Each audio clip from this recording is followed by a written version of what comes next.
Hey guys, welcome back to another edition of Cujo06241 Sports Vlog. This is my 31st, no, this is my 32nd sports vlog. See, I'm terrible with numbers.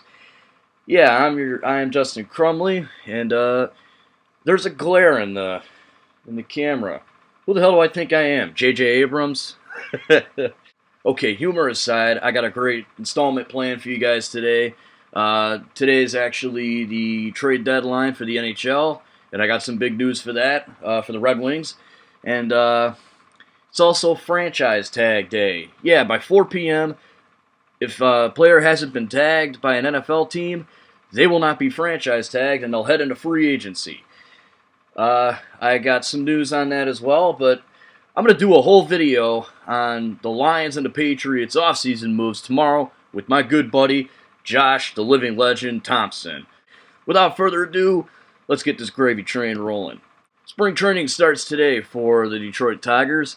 That's about all I have for you as far as Tigers news goes. Well, at least that's worth reporting. Opening day is a month and 4 days away, April 6th, against the Minnesota Twins at 1:08. Looking forward to that. But yeah, baseball season's right around the corner. Spring training started today. I'm really happy. I love baseball, and I'm definitely looking forward to it. But until then, we have hockey, we got basketball, and we have the NFL offseason. Yeah, football's that important. But first, let's dive into some hockey news. Alright, we're going to do some trade talk. Yeah, trade talk. I'm only covering the Red Wings. I only cover the Red Wings. There were some big deals across the NHL. Montreal made a couple big moves. Boston made a move. Florida's also made a move, but that was before today. I don't have time to cover all that, so yeah, I'm just sticking with the Red Wings. If you want to do any more scouting, you can go on NHL.com. Okay, so let's get into the Red Wings. I was on Twitter, and I heard a lot of people talking about the Red Wings making a trade. I wasn't sure who they acquired. I had learned earlier that day that they were possibly going to get Eric Cole from the Dallas Stars. Yeah, that would have been nice. And, well, sure as shit. A couple hours later, I'm on Twitter. The Red Wings acquired Eric Cole and a draft pick from the Dallas Stars. I think it's a third-round pick. I'm not entirely sure, but see, I was talking to my friend Vinny today. He said it was a first-rounder, that his phone told him it was a first-round pick. I heard it was a third-round pick. Whatever the case, the Red Wings get Eric Cole and a draft pick from the Dallas Stars in exchange for prospects Matthias Janmark, who is a center, and Matthias Backman, who is a defenseman. The Stars are also getting the Wings' second-round pick. So yeah, pretty good, actually. I don't mind this deal at all. This actually got a lot of mixed reviews from Wings fans. For the most part, a lot of Wings fans really enjoyed this. They really liked the deal. I'm included on this. I like this deal. Why? Well, let me read you Eric Cole's numbers and his size. He's 6'2". He's 210 pounds.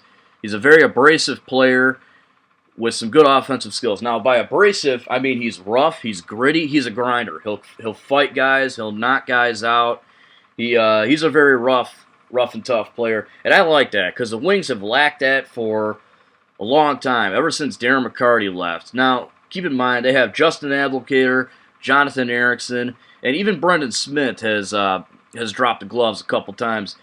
And I like that they picked up another guy for that. And not only did they pick up another guy that can fight, he's a pretty good sized guy. 6'2", 210 pounds. I wouldn't want to fuck with him.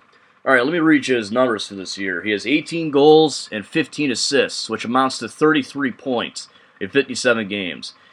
That's pretty damn good. So overall, yeah, I like this deal.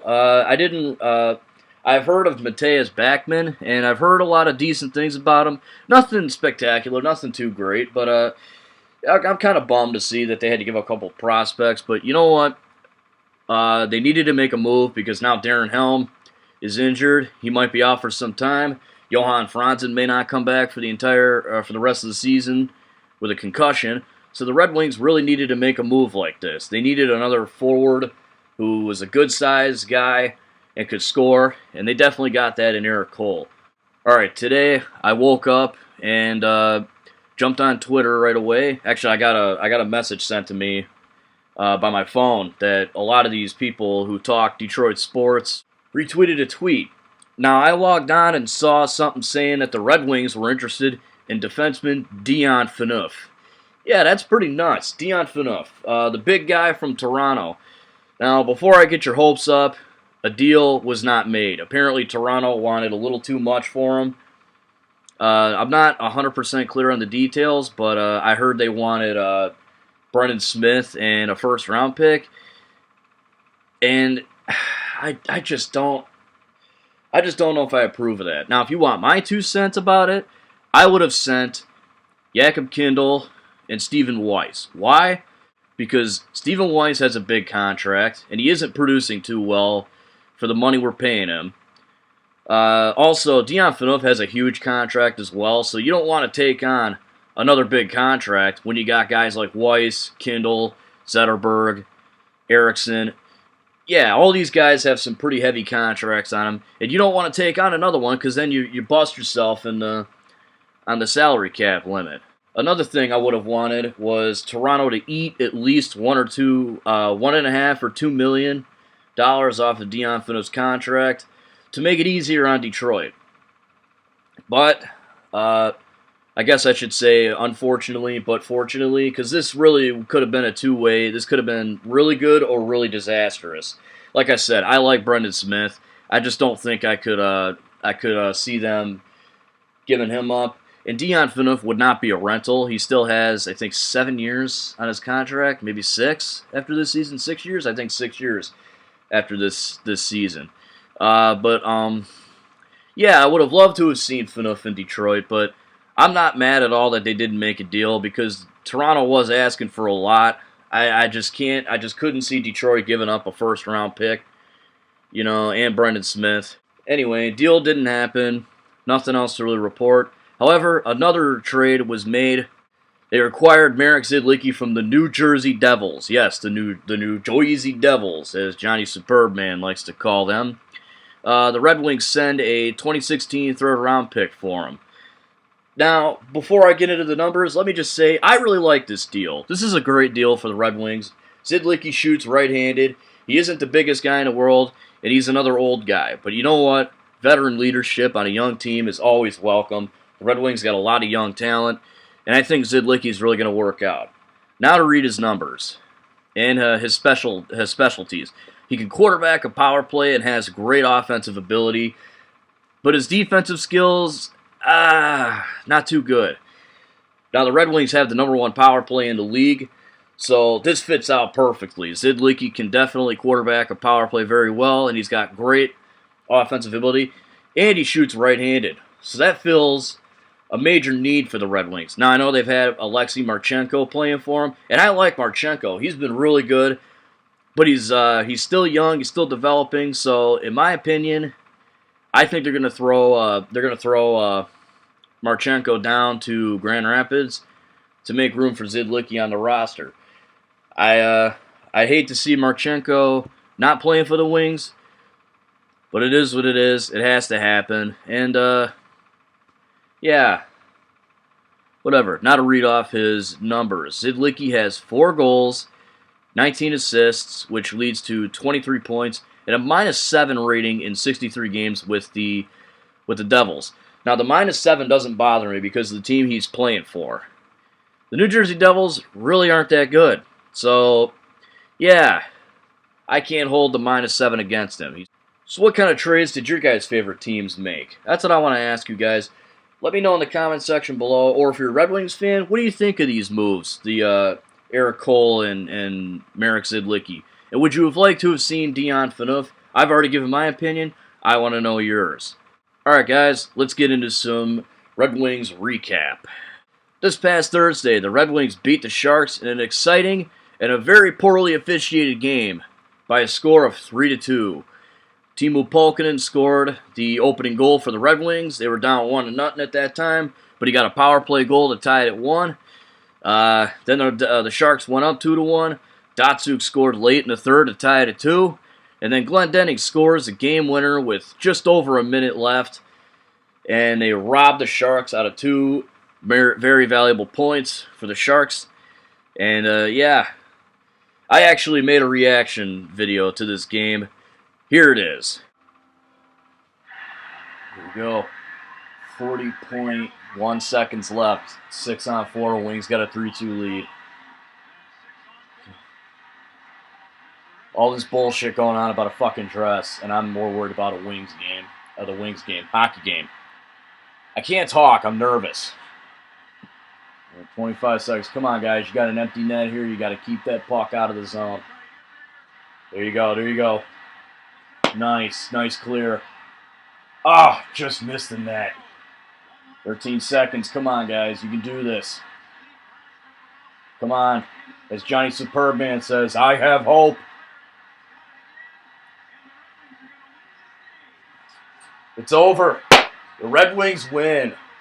Fuck yes. Fuck yes. Red Wings continue streak of not losing back-to-back games in regulation. Here was the bad thing, though. Brendan Smith got injured late in the third period. Luckily, it wasn't serious. He did play against Nashville on Saturday. This past Saturday, the Red Wings beat the Predators, the best team in the NHL, 4-3. Fucking amazing. I was so happy to see this. Now that this happened, the Red Wings are now the only team this year in the NHL that has not lost back-to-back games in regulation.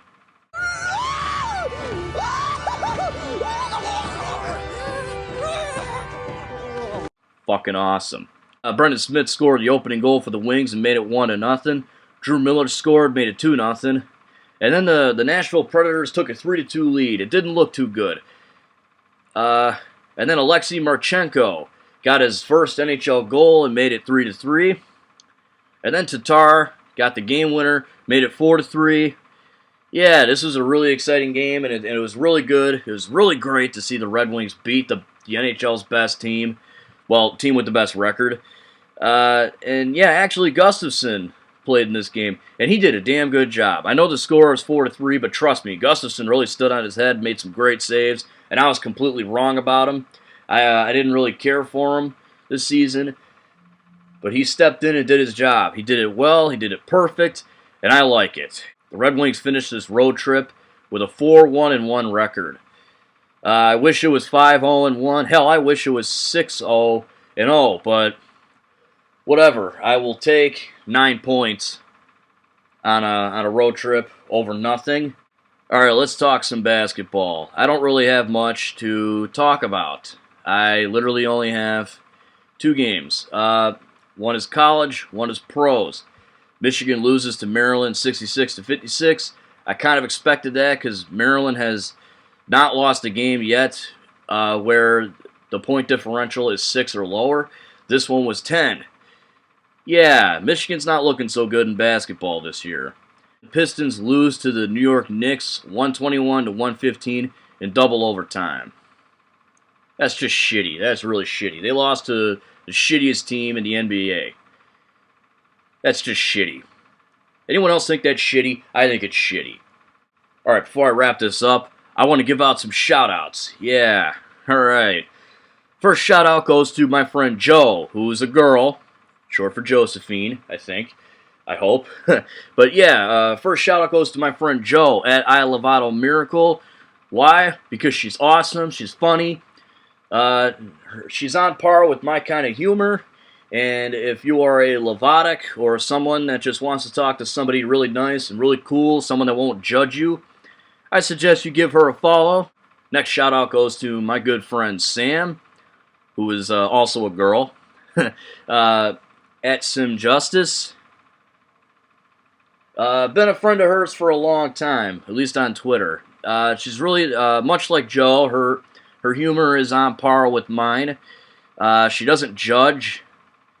And, yeah, it's something they both have in common. They both live in Australia. That's pretty cool. Next shout out goes to my friend Bobby J. Shane 74 at Bobby_J_Shane 74. This guy is awesome. He knows a lot about sports. He doesn't beat around the bush. He doesn't bullshit. He's honest about his opinion, and he doesn't care if he pisses you off. He gives it to you straight, and I like that. I respect a man who's honest. He's also a fan of the Tampa Bay Lightning and the Philadelphia Eagles, so if you're a Lightning fan or an Eagles fan, yeah, check him out on Twitter. He's awesome. Last shout out goes to Kurt Tyler at Kurt Tyler 128. Yeah, and I'm giving him a shout out because he predicted the score of the Wings game against Nashville on Saturday. He said the Wings were going to win 4-1. Now, I normally don't like predicting games. I don't like guaranteeing wins, and I still don't. But I got to give Kurt some credit because he proved me wrong, and that's okay. Not that I thought the Wings were going to lose. I didn't think the Wings were going to lose. I just didn't think we'd put up 4 on a goalie like Pekka Rinne, who has the lowest goals against average in the league and one of the best save percentages too, and is a potential favorite for the Hart Trophy, which is the MVP. Yeah, so Kurt was right. The Wings got 4. However, Gustafsson couldn't keep any more than 3 out of the net. Irregardless, the Wings still won. He guaranteed it, and I'm giving him a shout out for that. You should definitely give this guy a follow. He's awesome. He's cool. He's a Michigan fan, and his second favorite team is the Patriots. So yeah, you can see why I like this guy. Tune in later this week where me and my buddy Josh Thompson cover the offseason needs of the New England Patriots and the Detroit Lions. It's gonna get a little intense. We're gonna get into a fight. We're gonna have a tag team match against Gary Bettman and Roger Goodell. It's gonna be awesome. Okay, none of that is true, but you should check it out anyway. You guys, if any of you have seen any videos in the past, you know Josh knows his stuff. I'm also going to do a Yu-Gi-Oh! Deck profile video. I haven't recorded it yet. I haven't found the time. So look out for that. If you're into Yu-Gi-Oh!, check that out. I'm going to do 4 deck profile videos. Literally looking forward to making those. Until then, guys, have a great day. Have a great week. This is Cujo06241 signing out.